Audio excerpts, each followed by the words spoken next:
Luc, on va revenir bien sûr sur ce qui s'est passé à Minneapolis, mais tout d'abord, à tout seigneur, tout honneur, la grosse nouvelle, Donald Trump va peut-être avoir son prix Nobel de la paix. Raconte-nous ça.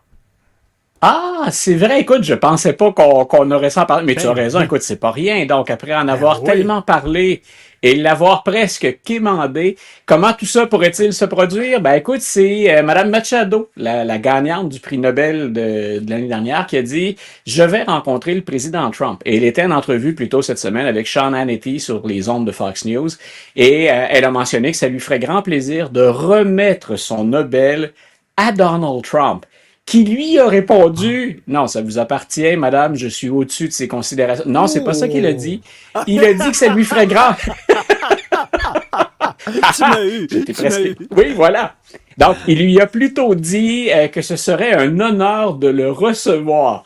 Donc, un prix qu'on a demandé, quémandé, qu'on s'attendait, qu'on croyait être en droit de recevoir, tout ça appuyé sur un grand nombre de mensonges, ben il va peut-être l'obtenir de l'opposante vénézuélienne. Et on devine qu'elle a compris, Mme Machado, comme Macron, Carney et combien d'autres, Zelensky, qu'il vaut mieux flatter M. Trump si on veut espérer quelque chose de lui ou si on veut qu'il soit bien disposé.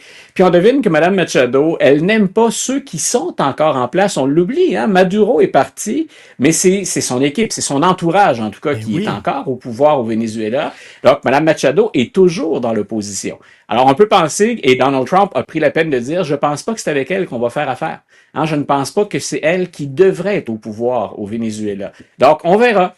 Peut-être que c'est sa façon, c'est son introduction. Oui. Donc, auprès de Donald Trump, je vous remets mon Nobel de la paix, qui devrait, je pense, passer devant le Nobel de la paix de la FIFA, qu'il a obtenu aussi, parce qu'on souhaitait sa collaboration pour la Coupe du Monde. Hallucinant, ça. Bon, écoute, il y a une Hallucinant. nouvelle vidéo qui a été Ouais. dévoilée de ce qui s'est passé à Minneapolis. Parle-nous-en. Écoute, ça dure 37 secondes. C'est, je pense que l'équipe là, d'ailleurs, ça dure 37 secondes et c'est intéressant comme vidéo parce que c'est un angle complètement différent de ce qu'on a vu. Wow. On la voit pour ceux qui nous Ben regardent. oui. Donc, on la voit, on entend cette femme-là, on la voit sourire.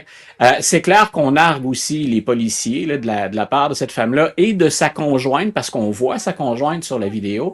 Mais surtout, ce qui est intéressant, c'est que l'angle, c'est celui, c'est pris ou filmé téléphone du policier qui va ouvrir le feu. Donc, on entend des choses qu'on n'avait pas entendues précédemment. On a une idée de l'ambiance, des échanges. Elle dit au policier, tu sais, moi, je souris, je t'en veux pas, je te déteste pas. Lui va la traiter ou la qualifier de bitch après l'avoir abattue. Mais ce qui vient, selon le vice-président des États-Unis, ajouter à l'information, c'est qu'à un moment donné, on la voyait déjà sur l'autre, mais l'angle est différent. Là. Donc, on la voit embrayer son véhicule vers l'avant, tourner son volant et avancer. Et au moment où elle avance, la caméra du policier semble prendre le bord et on entend les coups de feu. Donc, ce que J.D. Vance a tiré de cette vidéo-là, c'est que ça montre, et là, écoute, j'utilise les mots, ce serait de la faute de la dame, d'après J.D. Vance. C'est un malheur, mais grosso modo, elle a couru après. Moi, je n'ai rien vu sur la vidéo qui permette de conclure Mais, à mais, ça. mais Luc, effectivement, Il faut être prudent. C'est l'enquête, moi, que j'attends. Luc, je veux pas blâmer la victime, mais tu sais, t'es allé aux Oui, États-Unis à de nombreuses oui. reprises. Cette femme-là vit aux États-Unis, on le sait. Quand un policier dit d'arrêter, t'arrêtes. Tu commences pas à le narguer, là. Je dis pas que ça justifie le fait qu'il a tiré dessus. Voilà. Absolument pas.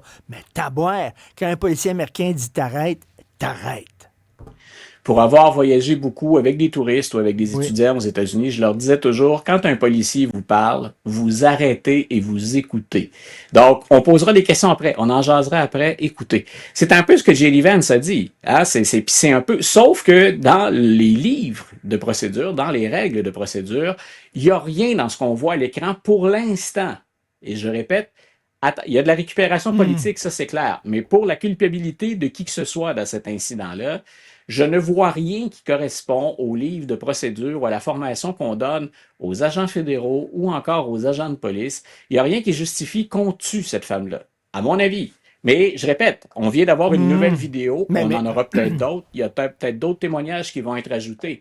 Mais moi, je suis étonné de l'empressement de Kristi Noem, la secrétaire à la Sécurité nationale, et je suis étonné aussi de l'empressement de J.D. Vance à déjà contrôler le narratif et à blâmer la femme qui est morte dans l'incident.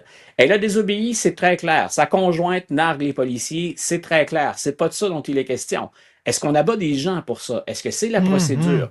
Moi, j'ai pas encore vu quelque chose qui me permette d'en arriver à ça. Luc, Et il y a un oui, autre élément ajouté au dossier aussi, c'est qu'on a oui, su que cet agent-là qui a tué cette femme-là avait oui, été impliqué dans un autre oui. incident il y a quelques mois. Raconte-nous ça. Voilà, et ça aussi, ce qu'on a dit, c'est que lui avait été blessé. D'ailleurs, J.D. Vance, encore une fois, déformé les faits pour ce qui est de la blessure puis du traitement de la blessure de cet agent-là, qui, en passant, je le souligne parce que souvent, on remet en question la formation qu'ont reçue les nouveaux agents de ICE. On a réduit énormément la durée de la formation. Ce n'est pas le cas de cet agent-là. L'agent Ross, c'est quelqu'un qui est là depuis 10 ans déjà. Donc, on parle d'un agent qui est expérimenté. On parle d'un agent qui aurait vécu un traumatisme, qui a été blessé, donc, puis qui a vu quelqu'un être blessé et traîné par une voiture lors d'une arrestation. Mais encore là, moi, en discutant avec des gens qui forment des policiers, ils disent, ben, s'il est encore en choc traumatique, que faisait-il sur le terrain? Donc, normalement, une fois qu'on le rétablit dans ses fonctions, qu'il reprend le travail, il est censé appliquer les mêmes procédures, les mêmes règles, le même livre de jeu que tout le monde. Donc, je répète pour, je pense, le Mais bénéfice des auditeurs, on ne peut pas conclure à rien là-dedans, sinon qu'il y a une charge politique immense et que d'un côté comme de l'autre, on influence énormément le narratif sur Mais les événements qui sont il y a produits. quelques mois, donc cet agent-là aurait aussi Ouais, intercepté un véhicule. Il y avait comme la main dans le véhicule. ouais, La porte s'est fermée, puis là, le véhicule est parti, puis lui il était pogné ouais, le bras voilà, là-dedans. Puis bon, puis il dit qu'il y a eu un stress post-traumatique. ouais. Comme tu dis, ici, effectivement, il y avait un stress post-traumatique. Qu'est-ce qu'il faisait sur le terrain encore? Et tu vois, et c'est des notions, je peux très bien comprendre Oui. le choc. Puis en passant, là, j'ai un immense respect pour avoir travaillé avec des gens au Cégep, entre autres, qui forment nos policiers ici, puis collaborer avec un de nos anciens experts à TVA qui intervenait aux États-Unis avec les forces de l'ordre américaines. J'ai un immense respect pour leur travail. C'est pas de ça dont il est question. Et l'homme, donc, je te disais, J.D. Vance avait menti sur la nature de la blessure. Il disait que Ah c'était oui? des points de suture à la jambe. Oui, c'est effectivement au bras qu'il avait été blessé. Donc, tu as la bonne version des événements. Mais effectivement, si on est en choc post-traumatique, que fait-on sur le terrain si on n'a pas surmonté, ce qui est une blessure psychologique très grave?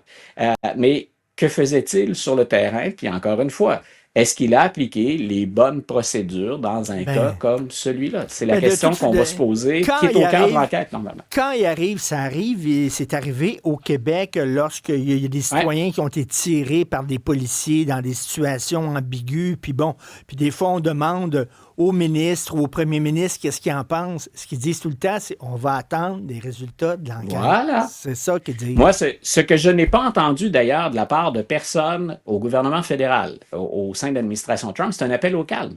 On a parlé de terrorisme intérieur, on a blâmé la victime, on a parlé des manifestants. Moi, j'ai pas vu personne encore s'épancher sur le fait que ce soit un drame, avoir le ton qui est rassembleur ou ne serait-ce que favoriser de l'apaisement. Puis, on a un degré de désinformation qui est impressionnant. Si vous regardez les différentes vidéos, il y en a au moins 3 bonnes, là, assez claires sur ces incidents-là. J.D. Vance a dit, Donald Trump a dit que le policier, l'agent Ross, avait été jeté au sol, hein, qu'on lui avait passé dessus et qu'il avait dû se rendre à l'hôpital rapidement et il est étonné qu'il soit encore en vie. Regardez les vidéos. Le Mais gars, non, il marche au moins 100 mètres aller-retour, il ne boite pas, il n'a pas l'air mais indisposé, non. il reprend des choses dans ses mains, il replace son gun. Il n'a pas l'air d'un gars qui est sur le point de mourir et qui est lourdement handicapé à la suite d'une collision. Donc, c'est toujours pas une conclusion sur la responsabilité. Ce que je dis ou ce que je répète, c'est le narratif de l'administration qui correspond pas à 3 vidéos qu'on Et- nous présente actuellement. Merci, Luc. Puis je te fais une invitation. Si jamais le Oui. régime iranien tombe, je t'invite à la maison avec des ailes de poulet puis de la bière. Puis on va regarder ça à la TV. Écoute, ça va être comme la Pas, chute du mur de Berlin. Ça va être pas aussi beaucoup de important. sympathie pour ce régime-là, Richard. Non. Je répondrai à l'invitation. Merci beaucoup, Luc. La liberté, bon week-end. Bye, bonne fête de Salut. semaine.